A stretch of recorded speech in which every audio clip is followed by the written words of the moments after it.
जी हाँ साथियों, मेरी कक्षा में आने से पहले सभी को मेरा नमस्कार। साथियों, मैं आपको आज गुण संधि के बारे में बताऊंगा। अभी तक आपने मेरा चैनल सब्सक्राइब नहीं किया होगा तो सब्सक्राइब कीजिएगा। लीजिए साथियों, गुण संधि बता रहा हूँ मैं आपको। गुण संधि गुण संधि के बारे में साथियों आप सभी जानते होंगे। स्वर संधि है ये। स्वर संधि में आद गुणः इसका सूत्र है। जी हाँ साथियों, क्या है इसका सूत्र? क्या है? आद गुणः। इस प्रकार साथियों आप संधि के सूत्र के साथ आप हम परिभाषा बताते हैं। परिभाषा इस प्रकार है। परिभाषा लिखने से पहले आप सभी साथियों को मैं ये बताना चाह रहा हूँ कि मेरी क्लास अधिक से अधिक प्रयास करूँगा कि मैं क्लास चलाऊँ। साथियों, यह है गुण संधि की परिभाषा। जब अ आ के साथ ई हो तो ए बन जाता है। क्या बन जाता है? जब अ आ के साथ ई हो तो ए बन जाता है। इसी प्रकार जब अ या आ के साथ उ हो या ऊ हो तो ओ बन जाता है। जब मैंने बताया अभी, जब अ या आ के साथ ऊ हो तो ओ बन जाता है। जब अ या आ के साथ री हो तो अर बन जाता है। समझिए होंगे साथियों। मैं आपको बताना चाहता हूँ फिर से आगे और कुछ शब्दों के साथ। जैसे मैंने परिभाषा तो बता दिया है, इसके बाद आपको बताना भी पड़ता है कि कैसे ये संधि बनेगी। हम पहले शब्द लिखते हैं गणेन्द्र। क्या लिखा हमने साथियों? गणेन्द्र। दिखाई दे रहा होगा ना, गणेन्द्र। गणेन्द्र की संधि विच्छेद करेंगे हम गण धन इंद्र। साथियों, संधि दो वर्णों में होती है। इसके लिए दो शब्द होते हैं। तो शब्द में पहले शब्द का अंतिम वर्ण, द्वितीय शब्द का प्रथम वर्ण उनमें संधि होती है। जैसे गण में अ हो गया, इंद्र में ई हो गया। इन दोनों को मिला करके हमारा क्या बन गया? ए बन गया। साथियों, हमने गणेन्द्र के बीच में ए की मात्रा है, जो है अणों में ए की मात्रा है, वह अ और ई मिल करके ए बन गया है। अब हमारा शब्द है अगला महेंद्र। महेंद्र में साथियों महाधन इंद्र।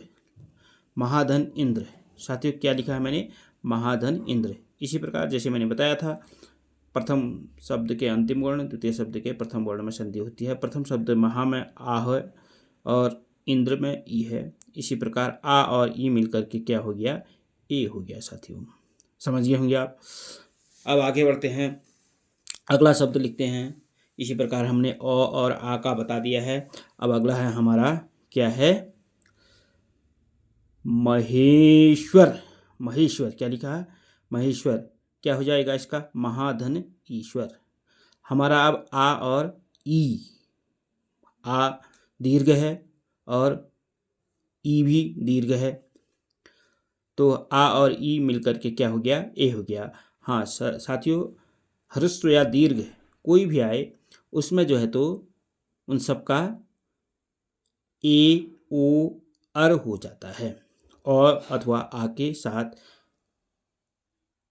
जो भी ये स्वर मिलते हैं उनके साथ स्वर का जो भी स्वर का मतलब है ई उ री, ये आते हैं तो क्या हो जाता है? इनका ए ओ अर हो जाता है। अब अगला शब्द है गंगोत्कम।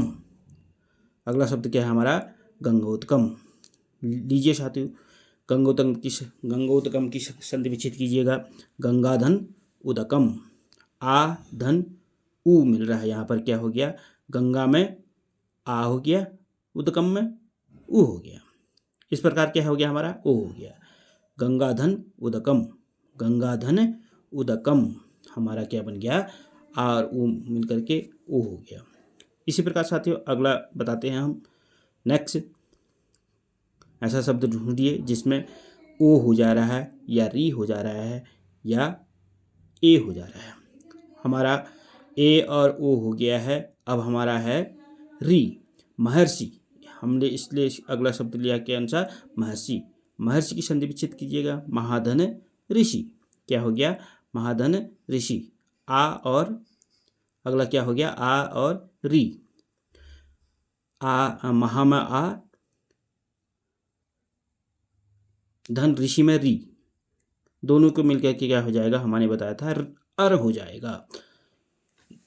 इसी प्रकार साथियों अगला हम ऋषि में भी बताते हैं। इसके बाद एक और होता है, ली भी हो जाता है कभी कभी, उसके बारे में एक शब्द मैं बताऊंगा अभी हम बताते हैं देवधन ऋषि, देवर्षि, देवधन ऋषि। इसमें देव में अ हो गया, री में ऋषि में री हो गया। लिखिए, व में री, व और री, व में अ, ऋषि में री, तो ये हमारा अर हो गया।